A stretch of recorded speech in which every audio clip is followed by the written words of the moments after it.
Joins me now from Colombo. He's the founder and executive director at the Center for Policy Alternatives. Good to have you on the show, sir.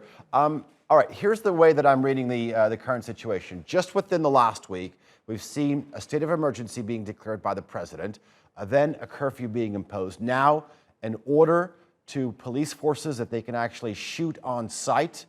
This looks like it is getting dangerously out of control.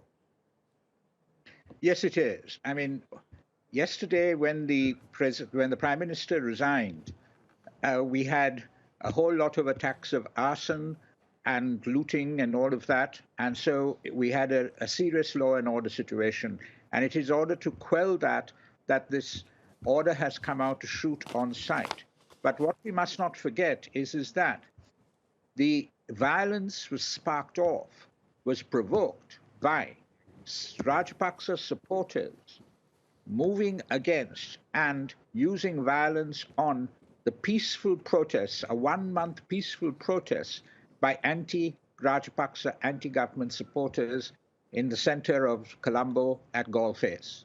They were the ones who provoked it and they were the ones who started it. But all violence must cease. There is no two ways about that. Okay, I want to, because there's a lot I want to cover, but I want to ask you, the number one demand of the protesters out on the streets across the country is that the president resign. Yes, I understand the brother of the president, the prime minister, resigned, but are they going to be able to achieve this? Do you think that Rajapaksa will resign?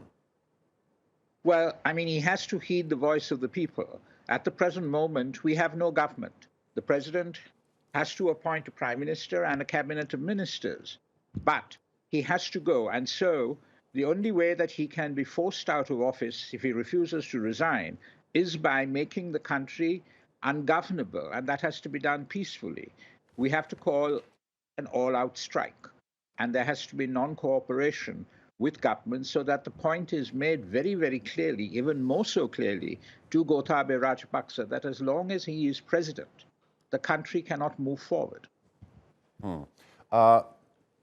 Finally, I want to ask you about a different side of this crisis. Not only is the country dealing with a deadly political crisis, but it's also knee-deep in debt. There's a deep economic crisis, possibly the strongest, hardest one the country's ever faced. I mean, how likely do you think that creditors like the IMF will sign a bailout deal with the country as long as the president is in power?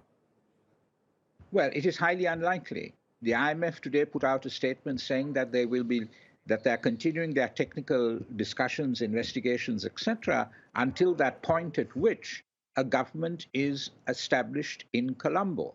So there is no negotiation to be had because we do not have a finance minister. Out of the three key sort of offices, we don't have a finance minister, we don't really have a secretary to the treasury, and it's only the governor of the central bank that is in office. So we have to establish a government first before anything else can proceed. And the IMF, therefore, does not really have anyone in authority and anyone with credibility to talk to. Okay.